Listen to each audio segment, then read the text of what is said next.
Welcome back to the On Adventure podcast. I'm Josh Self, and I'll be your host.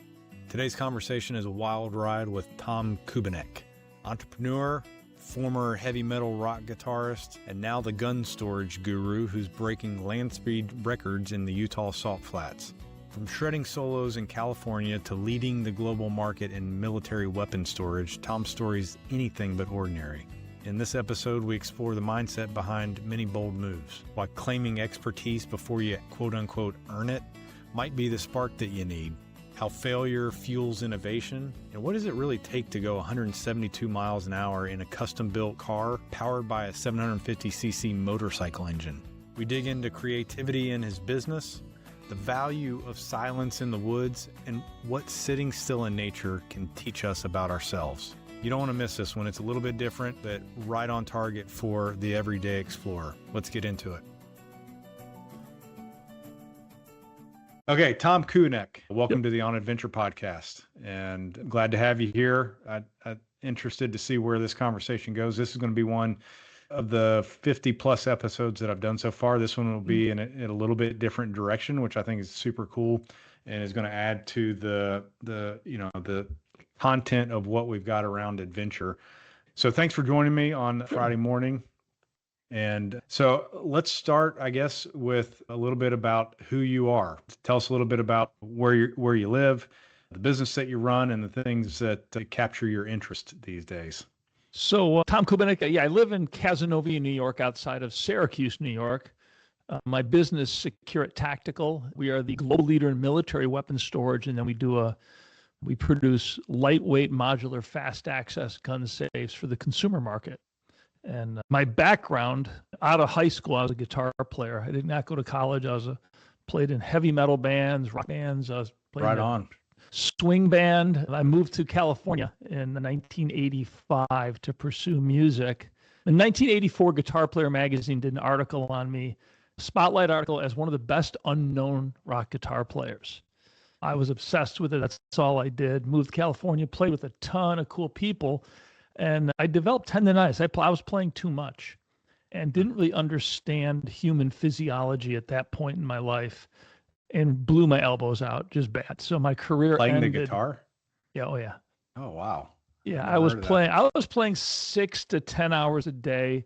I had done one instructional video, and I was working on a video that was called the 20-minute workout for guitar. And I was taking practice and trying to create a program for kids that wanted to develop better proficiency.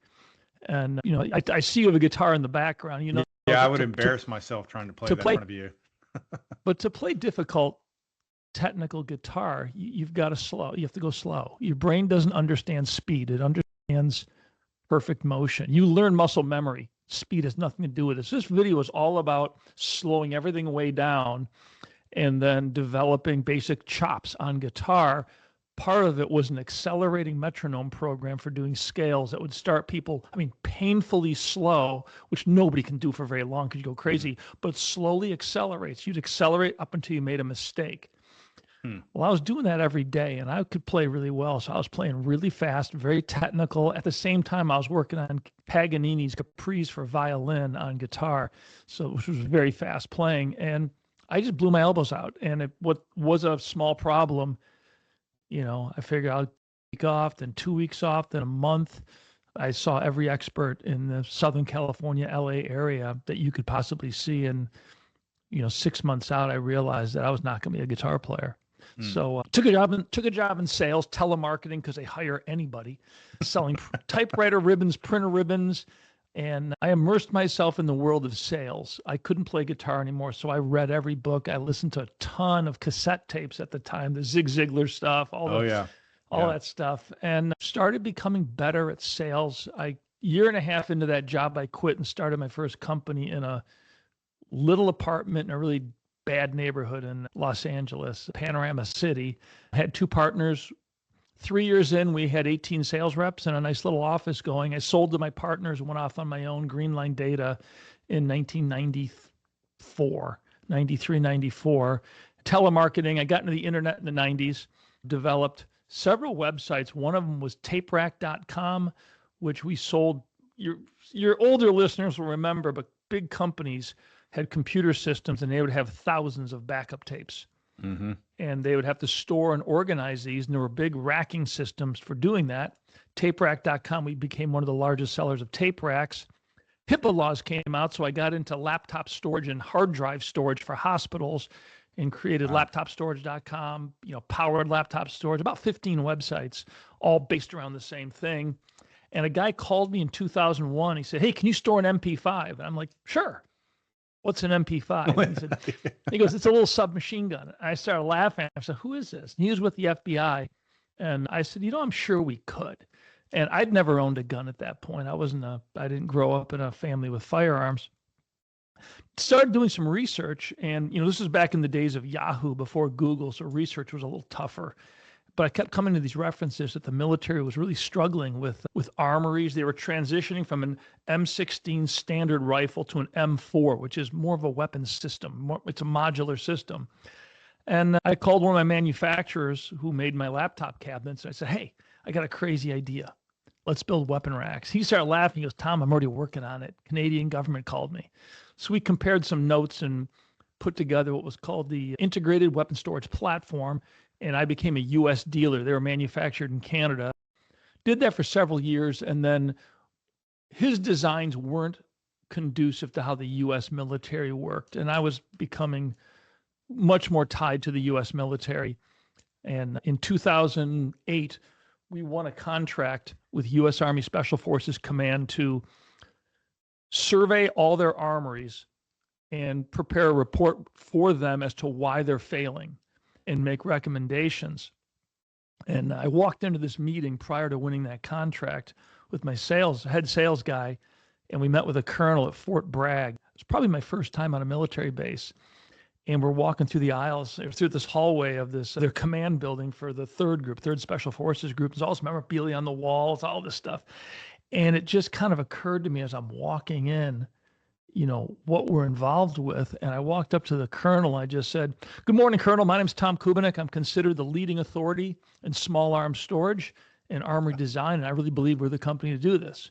We had a 15-minute meeting with him, which was great. And we left. And my sales guy, Gary, out in the parking lot, he's like, "What the hell was that?" I started laughing. I go, "What?" And he goes, "Leading authority." And I said, "Gary, it just hit me out of the blue. Nobody knows how to do this. There's no expert. It's never been done before, what they're asking. We just claimed it. So let's back it up." We won the contract. For the next 18 months, I was traveling to every Special Forces base. I spent a day in each armory with the armor, documented workflow, photographs, interviews. It was a ton of work. But over the 18 months, I became the leading authority on small arms storage and armory design. Nobody had ever done this. Nobody knew anything about it. And later that year, I patented the Secure Tactical Weapon Storage Platform, something we simply call Cradle Grid. 3 years later, we were the primary supplier to the U.S. military. I got into consumer products in 2015 with taking everything we had learned from 15 years of military, building modular gun safes for the consumer market. And then we made Inc. 5000, or Inc.'s fastest growing companies in America, in 18 and in 2020. So but my background is, I'm a musician. And now I'm the gun storage guru. if you talk to the guys like at NRA and stuff, that's what they call me. Wow, they can play a nasty guitar too. I still play. I can't play with a pick like I used to. I play mostly finger style. I do mostly a your guitar player DADGAD tuning, DADGAD. Okay. Which opens up the tonality of the instrument very differently. I find it much easier to cover really complex songs. I've got a YouTube video out. There's 2 of them out there. I did a version of Layla where I'm playing the melody and the guitar part at the same time. And the piano at the end of that translates brilliantly to guitar. And I'm going to have to pick that up. That's if you Google my name and a Layla or DADGAD, I think those videos probably come up. They're not heavily viewed, but it was a version of a Lawrence Juber arrangement. It took me 2 years to get it where I could actually record it clean enough. But I can't, between arthritis and ongoing inflammation issues, I can't play that stuff anymore. I barely play, unfortunately. But I'm slowly getting that back. I'm finding new ways to, outside of American healthcare, to get my life back. Well, that's good. So the, something you said though, going to meet that colonel on the military base Yeah. of staking a claim to something that you hadn't yet Yeah. proven, but it almost like I'm planting the flag here, and this is what we're going to do. This is what we're going to Mhm. be. Had you ever done that before? I don't know. I try to think back about that because you're walking into a special forces headquarters building. It's That pretty is damn intimidating. yeah, that is And intimidating. for me, at the time, at the moment, Secure was a 3-person company. And my only thought was, I have nothing to lose. Hmm. I have nothing. There's nothing. I can't lose anything. I don't have anything. It's a tiny little company. And I do think, though, that, and I from a marketing standpoint, I've talked to others in business, and they're all hesitant to do it. But if there is no subject matter expert in your field, claim it. Claim it and be very public about it, because the only thing that can happen is your competitors can come to, can go online and say, no, he isn't. Well, that makes them look bad. It doesn't really hurt you. So I had a friend who ran it was a high pressure, hydraulic hose business where he would, custom make, quick fix. He did a lot of work for aerospace, making hoses for like jet engines and real technical stuff. And I said, look, take one of your oldest techs, one of your best guys, get a cool photo of him in with the equipment, and just on your website, just say, why choose us? Jerry Edwards, considered the leading authority in high pressure hoses. This guy's been doing it. And build a persona around it. But then you still have to back it up, though, right? You have to do quality work, but if there is no expert, you can claim it. And yes, you have to do your homework. And that goes back to like your music day. My music day, I was playing in bands and doing stuff, and you do your homework. You practice. You don't just show up to do a gig and not absolutely nail what you've got to do. I've done some studio work. I've done some other guitar work, and I've never showed up unprepared, because that scares the hell out of me. Why do people get nervous? Well, you get nervous because you're not prepared. That's the biggest reason. A little bit of nerves is a good thing. I think I get nervous when I've got to speak at an event, but it's not bad nervous. It's like focuses you in. Yeah, let's go. It's time to go. I think so. It's everybody should do a month or two of Toastmasters or something like that, where you get whether you're scared of public speak or not. A couple of months of that. I never had a fear of public speaking. I was horrible at it, and I did Toastmasters for 6 months prior to doing some big presentations, and it's a game changer for people. But yeah, that's kind of in the weeds for this conversation, but we'll throw it out there.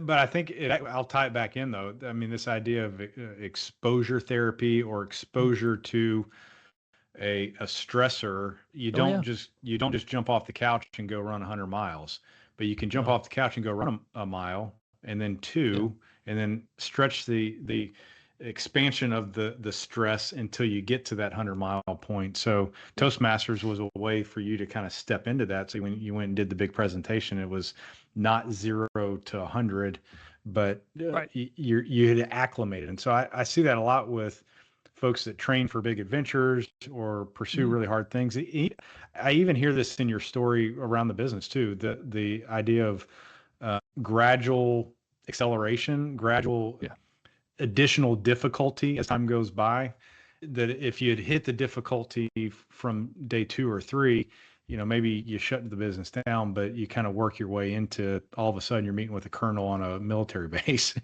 Right. Yeah. So does that ring kind of familiar to you with some of these experiences? I think so. I think a lot of what happens, and I'll use the public speaking as a great example because everybody can relate to it, is, again, I wasn't really nervous about public speaking. I didn't feel I was very good at it. And by doing these things like Toastmasters, where you're doing these short little blips, you're up once a week, short little talks to a small group. When you play guitar, again, you're a guitar player, you want to learn a song that you can't play. You play it very slowly, very deliberately, and you do that every day or every couple of days. And after a month or two, you build the muscle memory, and now you can play it. Well, when you're dealing with stuff like public speaking or in business, you get your reps in a safe environment like a Toastmasters. And all that really does is when I go to do a big presentation, now instead of walking out and my brain is completely focused on, I've got to do a big presentation, now it's like I've got enough, call it muscle memory or enough of that experience where now I can walk up on a stage now and my brain is focused on creative thinking in the moment, not holy crap, I'm on a stage, they're all staring at me. And that's a huge thing. Yeah. in business and in life. And it all comes down to experience. You can get real world experience, but you can also get non-real world experience that still works. Like a Toastmasters you're not actually in front of a huge crowd of strangers. You're in a safe environment. But your brain doesn't really know the difference. And you're gaining the skills in a safe environment. Yeah. So how has that, I guess, parlayed into your business approach? Because in this short amount of time, what I've heard whether it's your guitar or the multiple businesses that you've founded and grown, you don't seem to do anything halfway or even at 100%. It seems like it's 157 miles an hour every day. So what have you learned through kind of the adventure of business? And again, a lot of people listening to this are going to be a variety of different adventure seekers, but as a business owner, I know this is running a company and trying to do it well is one of the most difficult things to do and survive doing it. So I guess talk to me a little bit about what that growth experience has been for you as you've gone into growing your businesses. Yeah, I'm a big believer. First and foremost is you got to embrace failure. You have to embrace failing and look at it not as a failure, but as a way of learning things. And part of Securit's our whole culture here is fail fast. We don't talk about don't fail. It's just, hey guys, look, let's get this done. Something goes wrong, fail fast. Because when we fail, we learn, and then we adjust and we go on. And that's the underlying piece of this whole company. And the other for me personally is you don't know where you're going to land until you jump. You can't search for a landing spot. And that's why I see most people hesitate in business. Most business ideas are never started. They're planned, but the people never, you can plan all you want, but until you act, nothing's going to happen. And I tell everybody, jump off the cliff, just jump, leap. As you're falling, you will find a place to land. If you're not happy with that one, jump again. But I try to live my whole life that way of just throw yourself into the unknown, because the worst things that could happen aren't that bad. Yeah. But what you gain out of those things, out of, throwing yourself in unknown situations, you gain experience quickly. It might be uncomfortable, but the payoff is worth it. Yeah. It's that idea that education is never free, that, gaining wisdom and experience, there's no shortcut to it. Whether you're climbing a mountain or running a business, you have to put the reps in, you have to suffer through the difficulty. And I love that idea of embracing failure as a cornerstone of this. But one of the things I had read about you was that you have sometimes a little bit of an anti-approach to business ideas. So entrepreneurship, you maybe look at it a little bit differently.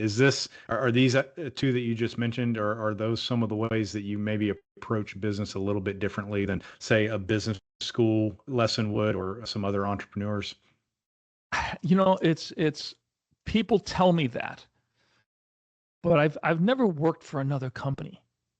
I've worked in canning factories. I drove a cab. I've done every job you can imagine when I was a kid. I started working when I was 14 on an onion farm, and I've worked in grocery stores. I've done all these, but I've never worked in corporate America. I've never worked, so I don't know.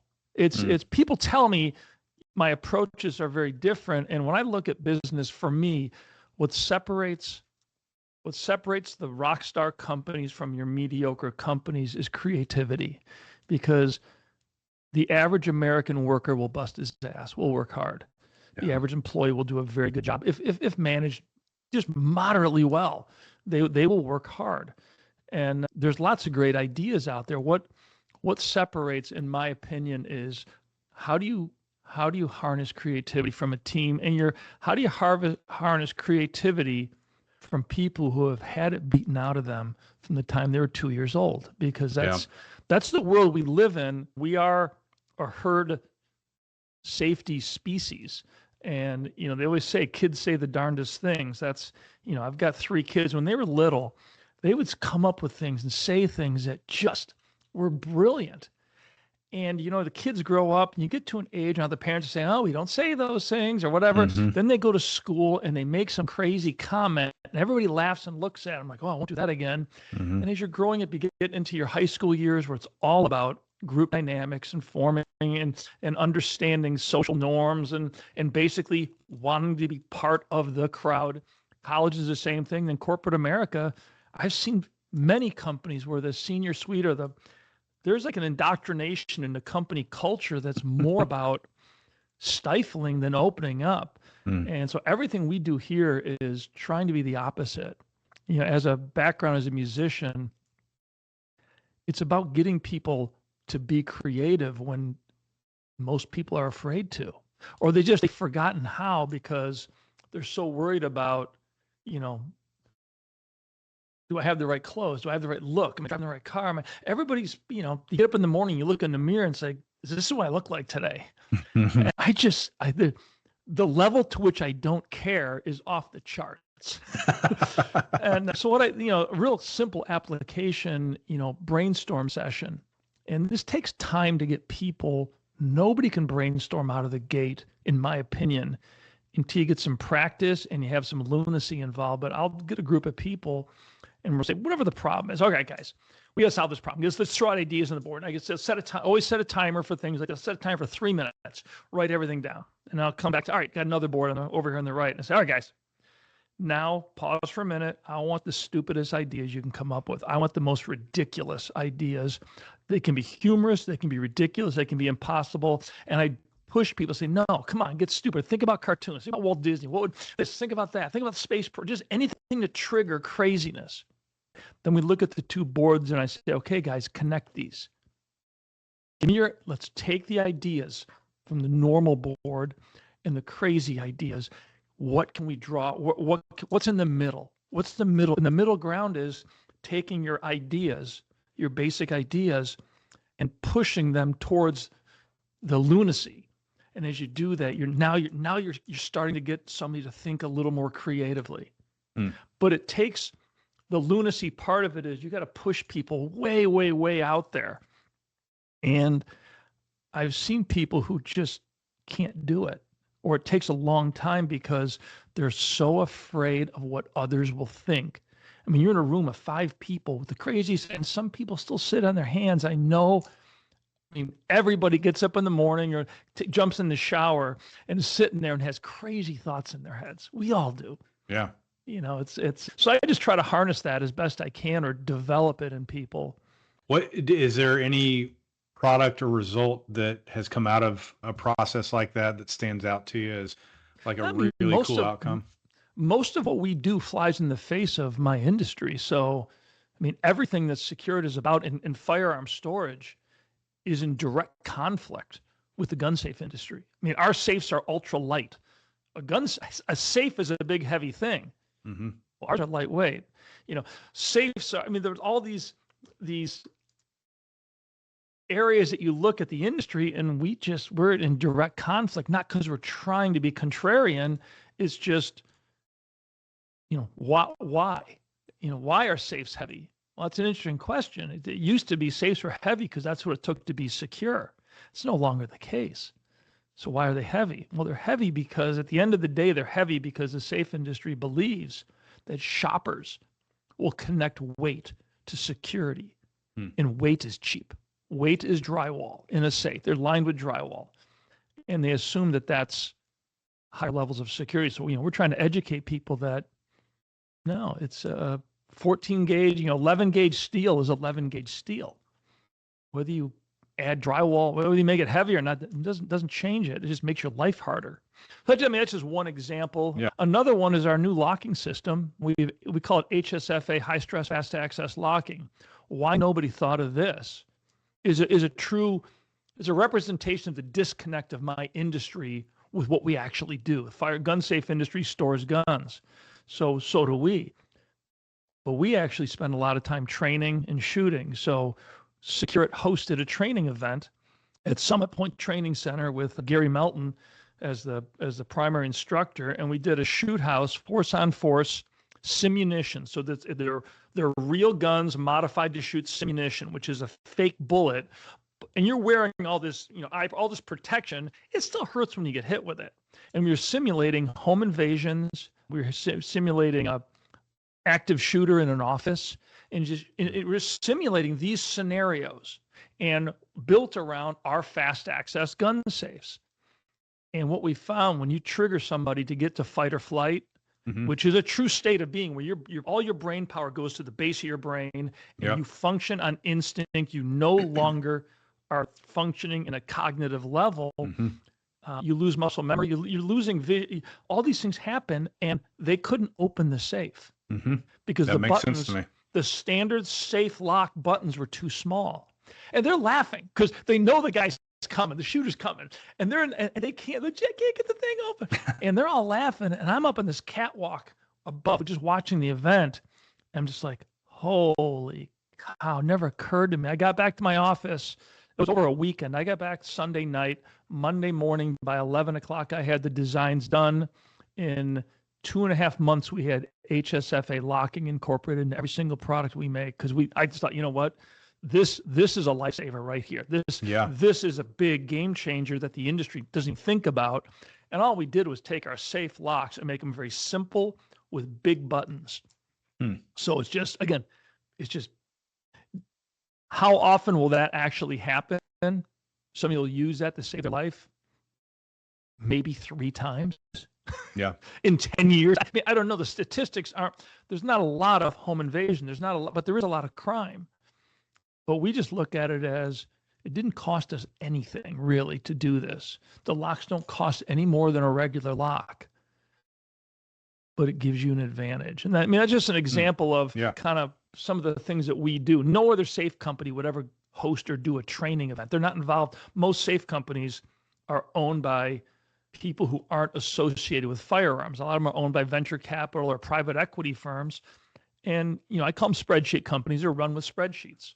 And we try to run our company in the real world. So we hire retired military. We hire a lot. I mean, I've got most of the people that work for me are actively participating in the firearm sport and hunting. I've now become an avid hunter, conservationist, and I train. I shoot quite a bit. I mean, I say that, although this year I've hardly done. I mean, I've been so busy, I have not been out, which is a problem. But well, it's interesting, for somebody that didn't grow up with this in their background, and from what you said, it doesn't sound like you spent any time actually in active military. But this whole world has. I mean, you've taken it hook, line, and sinker, and it sounds like it's become a real integral part of who you are and how you exist even outside of work. Yeah. I create a persona for myself. Who I am in work is not who I am at home all the time. I mean, the underpinnings are all there, but I'm a big believer in creating personas to solve problems. And I find it a lot of fun. And when you can get people to understand that, it's another way to getting people out of their comfort zones, because you can have somebody who's very nervous, very shy, doesn't like to do things, say, okay, now we're putting on a play and you got to be a loud, flamboyant person. And sometimes when they can put on that create this alter ego, it allows them to really do so much that you wouldn't think. I had a guy that worked in my marketing department who was a championship wrestler. I saw his, I mean, at a lower level, but this guy, I'm going to hire this guy. I'm saying, oh my God, this guy's going to be great in front of a camera. This guy's going to be, I had this vision of who he was, and we hired him, and he was this quiet, introverted, very intelligent guy. And he's working. I go, Kevin, I got to tell you something, man. when I hired you, I saw all this. That's not who you are at all, is it? He goes, no, I just made that guy up. And he goes, but I love playing that part. But it's not. His life is that of a very quiet, conservative, he thinks everything through. Wow. And that persona is an out of control madman. But I give him a lot of credit because he's having the time of his life without having to, at a personal level, protecting who he actually is. Yeah, that's interesting because in our world today, especially around mental health, people really talk a lot, and I think rightly so, but talk a lot about, being your authentic self, truly who you are everywhere you go. And so this idea of like wearing a mask and putting on a performance for approval or acceptance. And maybe that's the distinction is why are you putting the mask on? Not necessarily that you are, but the way you're describing it is like so many other things in life. The tool itself is not bad. It's how you use the tool. So the putting on the persona in the right context can be very helpful as long as you know appropriately when to take it off. So that's really a cool distinction, and especially in the business world, because I've thought that too with my role as as a financial planner.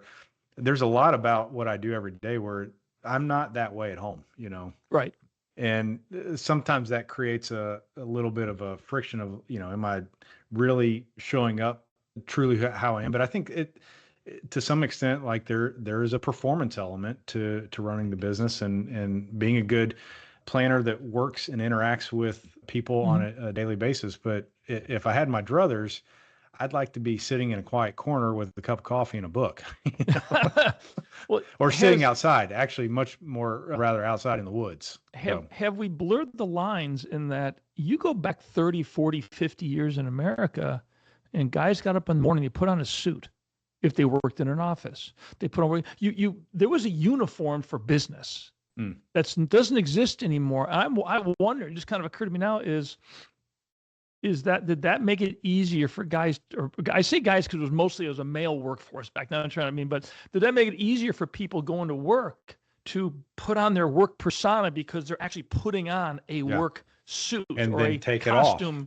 Right. And they come home, they take that off, and now they strip away their corporate or their whatever work image, and now their dad, their mom, their fun. That's very interesting. I don't know. It just kind of now that we no longer have these, very few industries have that kind of a corporate clothing structure. It's all, was it business casual, which really means anything. Anything goes. I wonder if we've actually made it harder for people to transition from home life. They talk so much about work-life balance. You never talked about that. To my knowledge, I was young. Nobody talked about that in the 60s. Yeah. It was, you went to work and worked, you came home and you did home stuff. And now it's, people are spending maybe too much time on it. I don't know. Yeah, very different. Well, so let me ask you a few things about your own kind of adventure pursuits outside of work. Business is obviously taken up a big chunk of your life over the past several decades, but what types of stuff have you done outdoors that would fit in this idea of pushing yourself and finding pursuits that were difficult? I got into rock climbing and ice climbing, and I did quite a bit of that. That was many years ago. My business partner was a woman whose boyfriend was Kevin Thaw, who was one of Britain's top mountaineers. Okay. And he and I became good friends, and I had opportunities to do some pretty significant climbs with him. Fascinating. Which business was this? This was Greenline. This was a Jet Computer Products, my very first telemarketing company that we started. Okay. And had a great experience on Mount Athabasca in the Canadian Rockies. It was a 2,000-foot ice climb. And it was I was not a highly experienced ice climber, but I knew what I was doing. Kevin was brilliantly, and we did that climb, and the top out on that was difficult, and we ran into a very dangerous situation in that he topped out. He's ahead of me. He's roped up. He tops out and he'd belay me as I come up. So if I fall, he's got me. But instead of belaying, he just walked which is fine. So I'm coming up and he's walking and he walks off to this at an angle to get to the very top of this mountain. And I get up to the top of the ice. And at the very top of the ice is rock comes over my head to about the middle of my head and then loops back. And that's the ledge. So I got to reach up over and try to climb on this.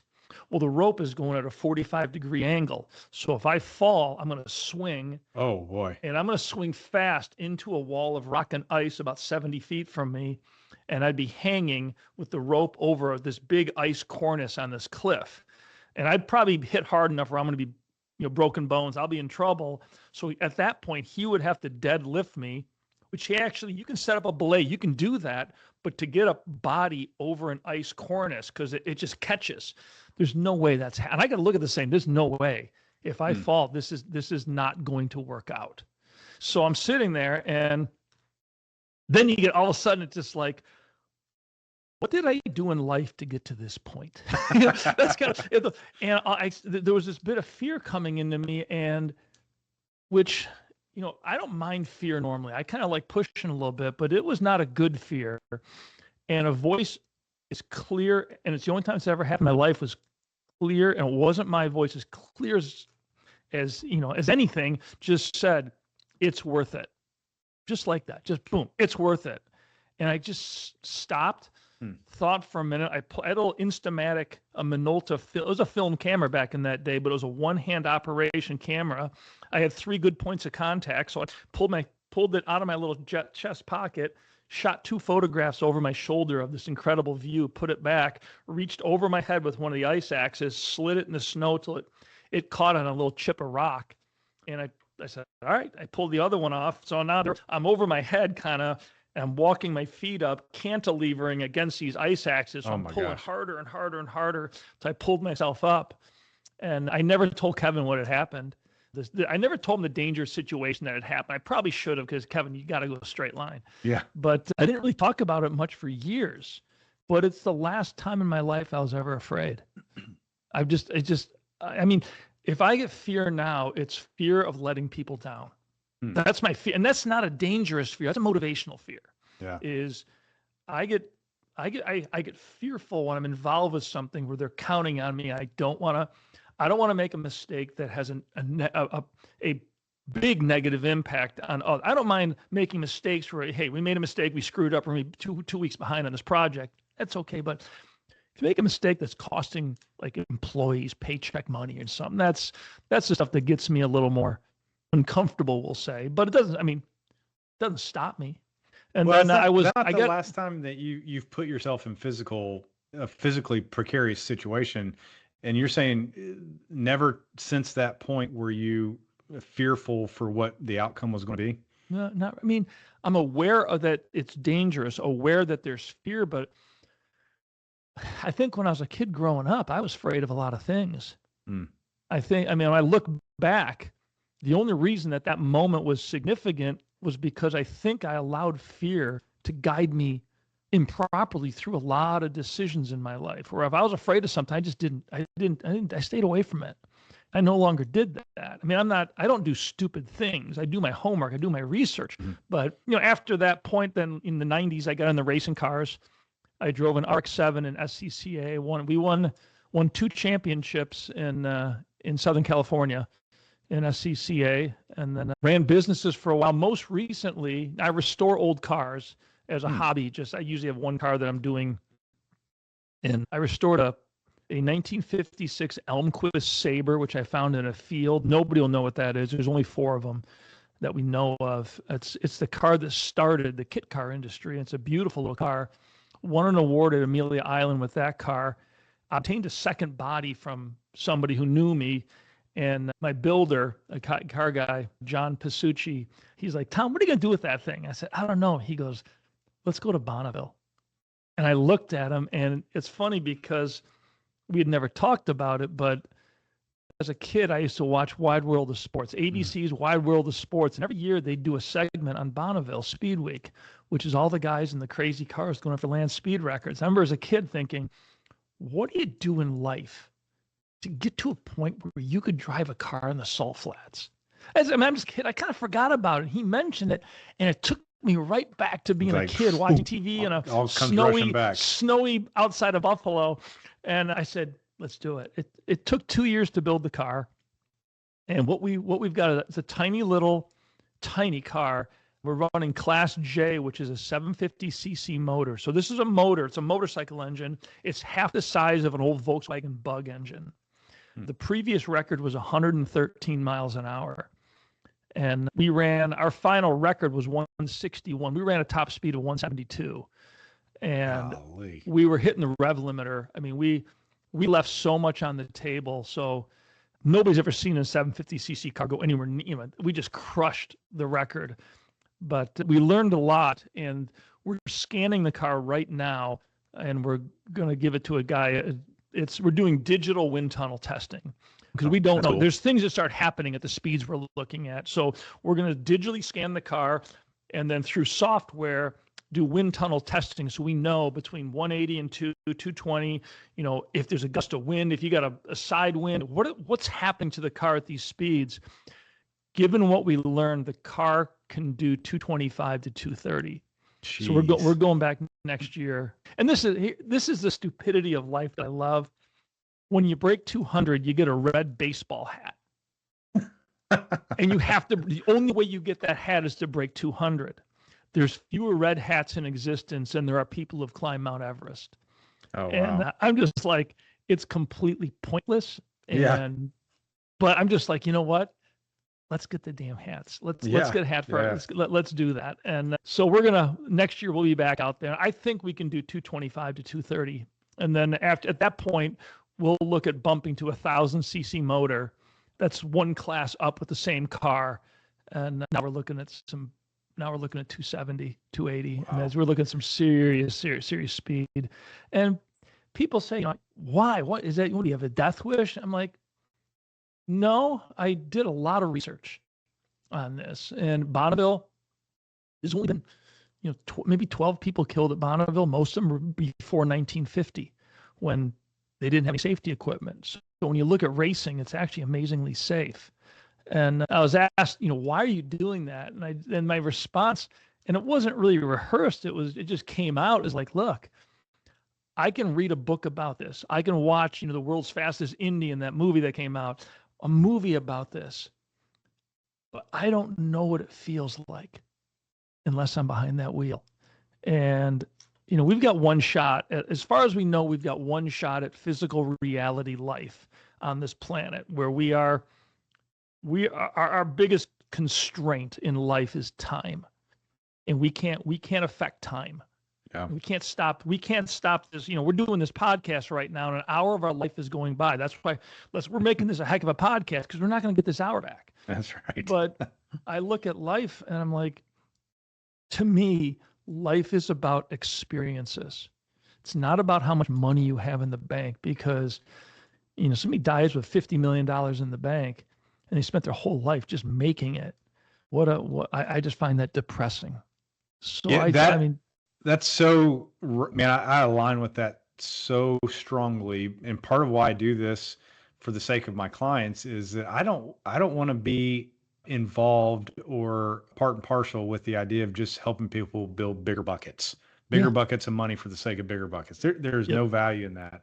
But if you can do that to engage that money in a way that is important and valuable to you so that you can live your great life right now, not at some random point in the future, that to me is extremely valuable to be involved with. And it's a lesson that I have to be reminded of every single day personally. And so it has that is really, really well said.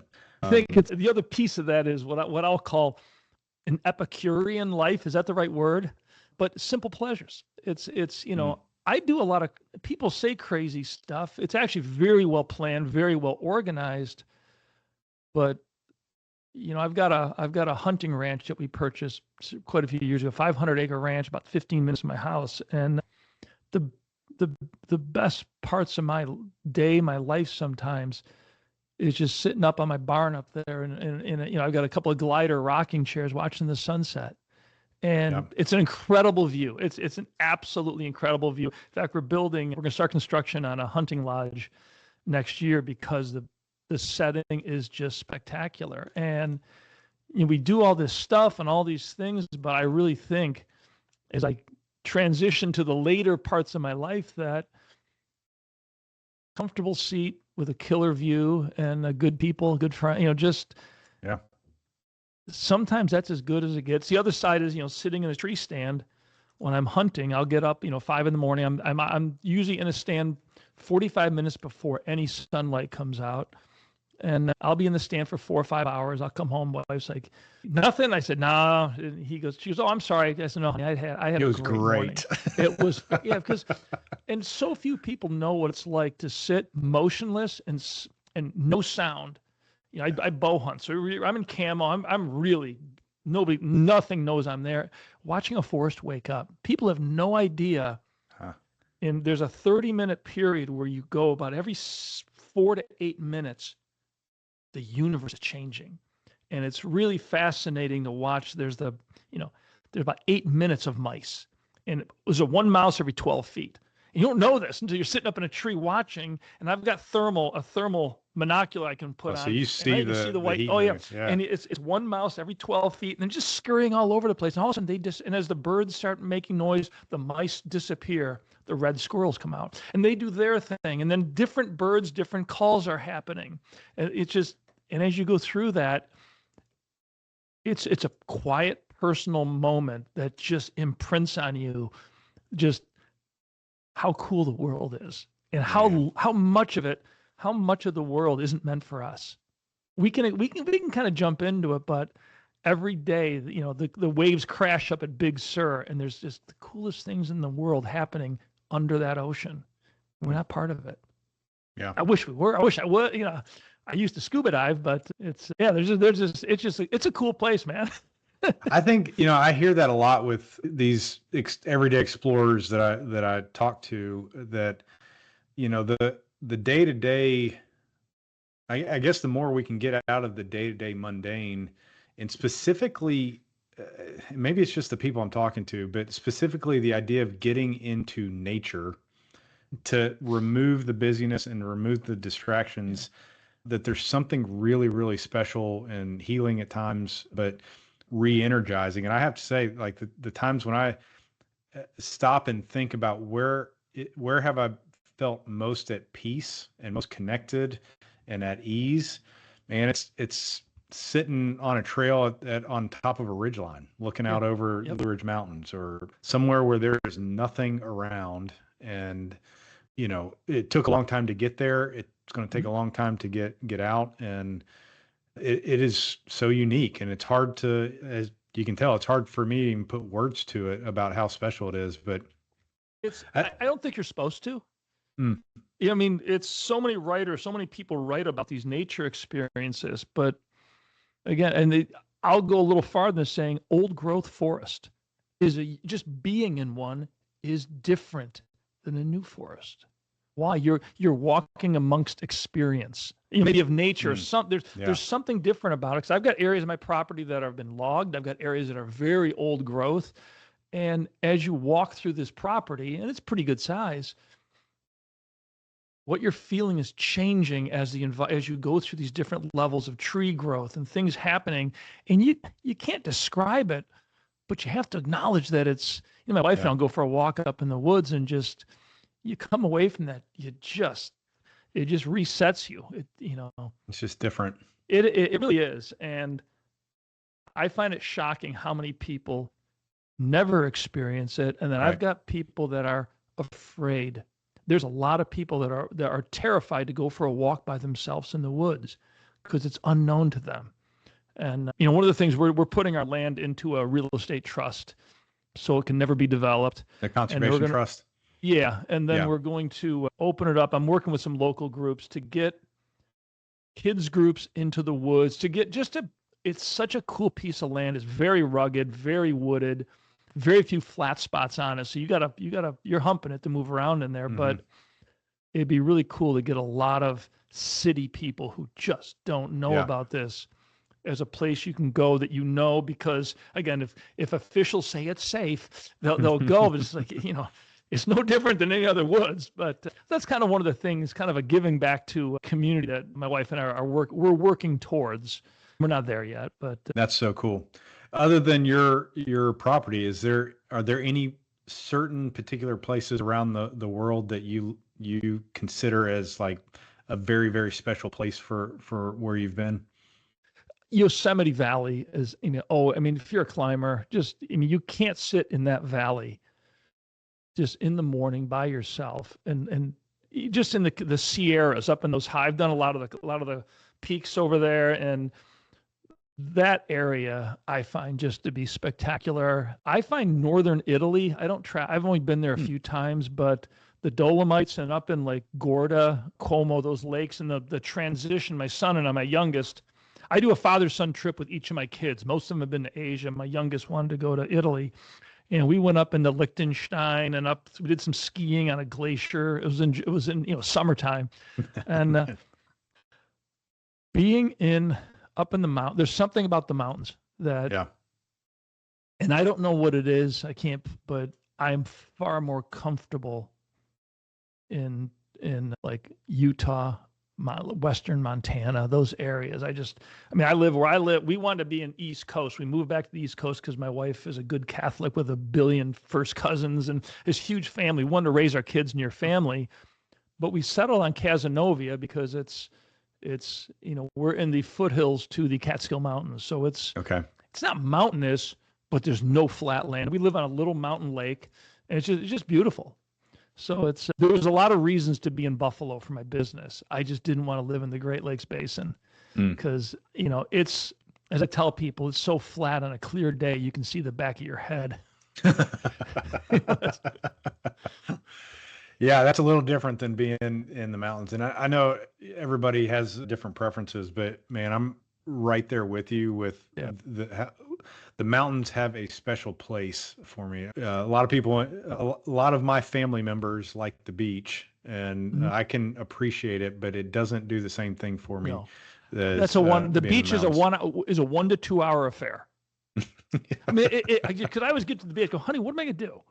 Yeah. I don't want to sit on the beach and read. I'm sorry. It's the morning. I'm active. It's when I'm doing stuff. But I will also say though, is if you're out in the Midwest in the farming areas, there's a real peace and a calm about driving through farming areas. Where was I recently? It was Western New York. It is so flat. It's the flattest area of the country is Rochester to Chicago along the Great Lakes Basin. And we were over there. I can't remember where I was. I was driving, and I did not take the freeway. We took just country roads because we thought we had time. And there's something very relaxing about driving through family farms and this was dead flat. But I find that it's a different feeling, but it's the same underlying little higher level of relaxation. Yeah.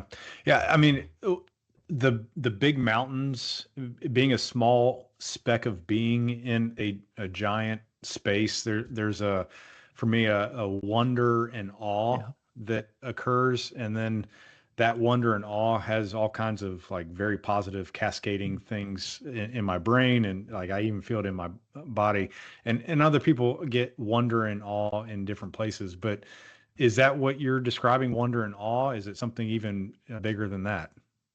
I think it's more subtle than that. I'm not sure. Like big mountains, like Yosemite is wonder and awe. Walking through an old growth forest it's just basic life with a calming influence. There's something else there that's just pulling you back, kind of to like, why are we here? And there's no answer to that question other than there's a calmness that it's hard to walk through a forest and have a manic conversation. I've never walked through a forest and had an argument with somebody. You may disagree with them. You have an argument when you get out of the forest. But there's something about being in these areas, even like backpacking, rock climbing, when things aren't going right and you're frustrated and people are doing the wrong things, and you don't react the same way as when you're just in your backyard or in your house, or when you're out there. There's a calming influence to it, I think, or maybe it's just awareness front and center that there's something bigger that we're not aware of, that maybe that's at the end of your life, you become aware of it. I don't know. Yeah, I like that. I like that. And it's the same thing you were saying a minute ago too. Like I can read about how the experience is of being in an old growth forest or being on top of a ridge line or a big mountain somewhere out west, but reading about it is not the same thing as experiencing it. Reading about somebody doing an ultra marathon is not the same thing as putting the work to get and accomplish that. Reading about how to run a business is not the same thing as putting the work and effort and failure into creating something that is sustainable. So I am really glad you made that distinction earlier to point that out. So yeah, go ahead. I would say we're, as far as I know, we're all here once. And what scares me, not scares, but what makes me edgy, nervous, or anxious is the wasting of time. Is I got so little time. It's, I tell so many people I waited too long to really understand a lot about life. I waited too long to learn how to run a business. My businesses, I've had several companies. They weren't wildly successful. They were okay. I spent most of my career chasing cash flow and scratching and eking out these businesses, trying to build something where my sales reps were all making more than I was, because I was trying to build a company. And it really wasn't until much later in life, probably 2013, 14, 15, in those years, where I actually learned what a CEO does. And I actually started, instead of managing a company, being a leader and actually, building, not working in the business, working on the business, and really gain the skill sets to actually take a company beyond $3 million. And what's the biggest thing that you had to stop doing the old way in order to live into the CEO role? Oh, easy. Stop doing everything. And it sounds humorous, but it's basically. No, I know exactly what you mean. I made and it was I'm a member of a Vistage group, which was a CEO peer group. And we had a speaker, and he laid out the sizes of business and what's the glass ceilings or ceilings in a business. 3 to 5 million, you're managing a company. You got to be a leader. You want to do that? Delegate everything. I said, all right. And I hear stuff I like. Okay, delegate it. So I made myself a big sign. It says, what am I doing that I could delegate? I sat at my desk. I started delegating everything I'm doing. Your first thought is, well, if you delegate everything, you got nothing to do. But as you delegate everything, all of a sudden you have different things to do. And now I hired someone I knew who was a CEO of a company they had sold and was looking for something to do. And his name was Frank. And I said, Frank, I want to hire you for a 3-year contract. Teach me how to be a CEO. You're my number 2 in the company. And he was very good about, Tom, CEOs don't do that. Have them do it. He would just keep reminding me. And it's like a general in the military. Generals in the military aren't in the field. They're directing. They're planning. They're doing these things. And the military is a great example of hierarchy that works. So I just started doing that very simply. And all of a sudden now I'm thinking about much longer term thoughts, and we're changing our marketing. We're doing these different things. And the company just took off. Recently, we've had some marketing struggles, and I tried to hire a CMO and build a marketing team, and it didn't work. And I hired a marketing director, and it didn't really work. And it really came back. My senior team and me all talking, they're all just saying, Tom, you know what? Your skills of what you do best is marketing and sales. He goes, I'm a salesman. That's what I do. So as of right now, I am the CMO of the company. We don't have a big marketing. We have a marketing department of one person, me. We're going to be hiring, again, in the digital world, we have outside people that I use, but I'm finding myself now mired down in process work that I've got to get out of. And we're going to be bringing on an intern from one of the local universities or somebody to pick up on that, so that it's easy to fall back into these things. But yeah. That's really, really good. How did you, one question that popped into my head while you were saying that, though, is in that inflection moment of going from doing to delegating, there's also cash flow constraints. You can only you have to have the money to have the people to delegate to. So how did you balance that? How did you pay attention to, yeah, we got to still be profitable, but I've got to get out of this business of doing everything? I didn't hire a lot of people to do that. It's when I started delegating things, the company went remote. Actually, no, that was before then, though.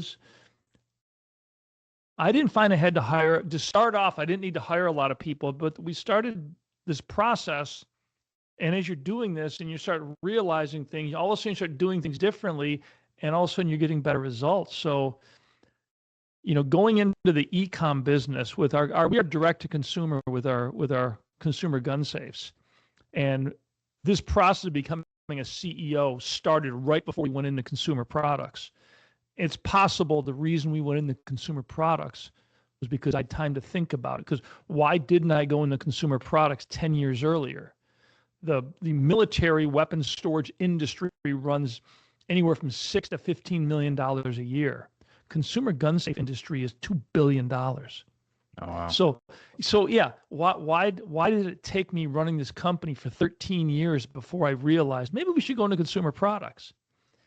Sequestration hit in the military, was the forced government cutbacks in 2013, and it decimated Security. I went almost 7 months without getting a single order from the government, because we were strictly a government contractor. Wow. I sold every asset I had. At that time, I had a plane. I was flying all over the Northeast. I'm a pilot, and I sold the plane. We got rid of everything, and my wife and I were, the kids were little. We were looking at little farmhouses that, Lake House had a lot of equity in it. We're going to sell the house, pay cash for a little farmhouse, and just live really lean, because I was completely out of cash. And that's when we decided to go into consumer products, and slowly turned it around. And as consumer products started going, it just took off. But being direct to consumer, I'm doing all credit card business. So cash flow became not a big deal, because if I sell 30 grand, 40 grand today, I got 40 grand in cash in my bank tomorrow. Yeah. And it's all credit cards. So it really, the modern way of doing it made the cash flow issue much, much, much easier to deal with. The government contracts aren't that way? No, we're paid. It's all net 30. Gotcha. I mean, people used to bitch about the government saying, it takes forever to get paid. They're actually really good about it. Once you fulfill the contract, you get paid in 30 days, or they pay you interest. The challenges you run into, like we had an $8 million contract with Okinawa, and to rebuild all their armories. And we had, 22 containers that we purchased filled with all this equipment shipped to Okinawa for this install. It arrives in Okinawa, the containers all parked in a field, COVID hit. So those containers sat there for 2.5 years, and I had to finance those. It was my gosh. It was probably $2 million in equipment that just sat there for 2 years. And government's like, okay, they were modifying the contract to say, yeah, we understand COVID, you can't do the work. Because I had time constraints we eventually, 3 years later, got everything completed and got paid for the contract. But that was unusual, and I had a good relationship with the bank, so we simply did a note and we paid interest. It was a pain in the neck, but we got through it. Interesting. Does when the government shuts down for, budgetary disagreements like we're in now, does that affect the contracts that you guys have? It's not, only because as a percentage of our business, military is very small. We're 87% consumer products. Wow, that's a big swing from it zero is. But you're going from an $8 to $12 million market in military to billion plus civilian. So we're still we're a tiny speck in the civilian market. We're growing, but we're not a major player by any means. Interesting. Tell me a little bit about the guns behind you. I'm not a gun guy. The ones in this room, I'm in the studio, those are for the most part all replicas. And they are, I've got a SCAR, the little tan one, and then it's a 240 Bravo, a machine gun right below it. So it's all, when we used to do trade shows, and we had a big trailer, we take the military bases. You can't walk around with guns like that. So we have all these replicas. Most of them are airsoft. In some cases, some of the big machine guns, I had a machine shop make me replicas. And what we did, we'd go to trade shows, and my competitors would be there with all their gun racks. and have one or two of the rubber blue, they're called blue guns. They're bright blue. They're made out of plastic, and they'd have a couple of those sitting in their racks. We'd show up with our system with 300 rifle. I mean, every single rack was maxed out. I became a wholesaler in the airsoft industry for buying cheap Chinese, M4 little machine guns. I was getting them at, $8.99 a piece. If you dropped it, it would just fall apart. But we just spray painted them all flat black, and our system was, and you go to a trade show and our booth was mobbed, and our competitors were just all looking at us. And in all the years that we did that, our competitors never copied that. They never went that, because they were just too corporate, and they were just too afraid to do that. And I just figured, if we're going to have a rack, and nobody buys an empty rack. And we run that problem. Our retail product, we were in like Bass Pro, we were in the big retailers, and it was horrible because all gun safes look the same, and they are the same. My system is radically different. It's our cradle grid technology. It's based on our military weapon racks. It doesn't look good empty.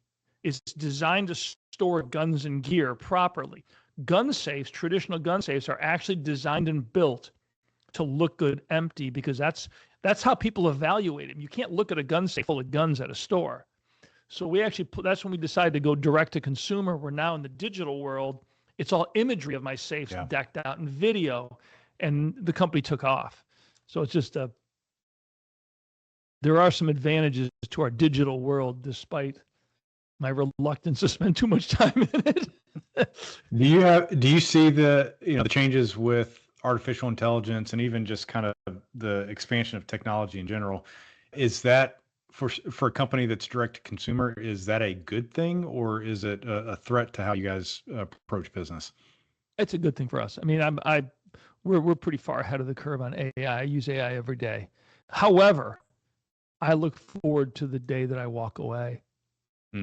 I enjoy using technology. I taught myself HTML. All my websites in the early days of the internet, I wrote all the code. I wrote all the websites. Yeah, and I can still write code. I can do database code. I'm all self-taught on this stuff. But again, I don't watch TV ever. I don't really read books. If I was a kid nowadays, I probably would have been diagnosed with a tracking issue or something, because reading is really hard for me. I can do it, but it's not easy. I do Audible, books on tape now. Yeah. And that's been, from a book standpoint, that's been huge. But I enjoy using, I find it fascinating. But, my daughter is an art student at SCAD, Savannah College of Art and Design. She's like, I'm not sure it's worth finishing. She goes, everything that I'm learning is being replaced by AI. Why? I mean, why should we spend the money on this degree? And she loves art. But she's not wrong. And I'm trying to tell her, Haley, look, embrace it. Don't get mad at it. Why don't you jump on? Let's get with Midjourney, get with one of the tools.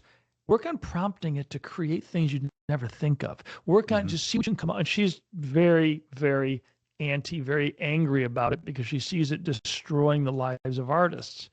I don't disagree with her. Yep. It is our reality. Where it goes, science has a long history of pursuing new things because they're new, not because they're better or going to help humanity. And they're going headlong. They're just going so fast into this technology. And I know a lot of engineer guys are so excited about what they're going to be able to do. And I'm just like, guys, be careful what you wish for, because I don't want any part of the brave new world where this is going. I really don't. It's, the house we're building up my property will be off the grid. And completely. Oh yeah. Yeah. We're going to do solar. I'll do a big battery system, and I will have propane. I mean, New York State is banning natural gas from new construction. Oh, wow. So I've got to get my permits done this year, or it's crazy what they're doing. But yeah. Well, that sounds like a pretty good spot to retreat when you need to retreat. And there you go. And I guess let me throw one more question to you to kind of wrap up our conversation. And this can be business context. It can be mountains, pursuing hard things, chasing records. But what is the greatest life lesson that you've learned by being in the wild? And again, the wild is a general concept, but if you could boil it down to the greatest thing you've learned through all these things, is there one thing you could come up with? Probably that the noise doesn't matter. We live in the noise every day. Like right now, I got this business. I've got a lot of things that are happening in this company right now. There's a lot of moving parts, and it's stressful. And you're trying to get these deadlines, all this stuff. It's all noise. It's all noise. And it's at the end of the day, it really doesn't matter. I don't think making money versus not making money. I've been broke. I started life out with nothing and I made a lot of money and I lost it all and I built it back. And I can tell you, I wasn't less happy being broke. My wife and I started off, we lived in a pretty bad neighborhood in a pretty bad apartment because we couldn't afford anything, but we had a lot of fun. We always look back saying, we've been married together since 1979. We've been through a lot and it's just doesn't matter. It's at the end of the day, it's just noise. What's really important doesn't require all this tech, all this stuff we're doing. What's really important doesn't require any of it. So, yeah, and again, I can see this on your pull to your property is all of that noise. Real noise and digital noise is stripped away. It's not absolutely. There. Yep. And that has to be refreshing. Yeah, we're going to try to create phone-free zones. Like when we got to the ranch, there's a basket that all the phones go in. That's the goal. I don't know if we're going to get there or not, but that'd be pretty cool. Yeah. Well, Tom, I appreciate your time doing this. The more you talked about your property, I would love to come visit it sometime. Sure. Now, where are you out of? In North Carolina. I split time between Nashville, Tennessee, and my office is in Raleigh, North Carolina. Okay. Yeah. So not too far from or road tripping up this way, just let me know. Yeah, man. That'd be awesome. Well, thanks again. This has been great. And where can people, best place to connect with you and find you online?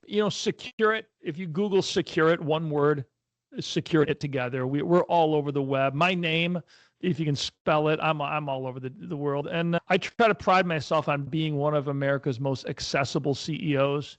So people look me up, call me. Again, I always tell people, my cell phone's out there, and if I'm available, I answer it. And I talk to customers all the time. And I don't want to be one of these, especially in my industry, in the firearms industry, it's very hard to find even who the CEOs are because they're all hidden, and we're just the opposite. So it's the greatest thing I can do for my business is talk to people. So but just Google me, Google the company again, you'll find us real quick. That's awesome. I'll put plenty of links in the show notes for folks to find you, and really appreciate it. Certainly. Thank you very much. All right. Thanks, Tom. Thanks for listening to another episode of the On Adventure podcast. Be on the lookout for another episode dropping in a couple weeks. And be sure to go to our YouTube page and subscribe and follow us there, as well as on all the socials from Facebook to Instagram and LinkedIn. Until our next episode, I hope you stay safe and stay on adventure.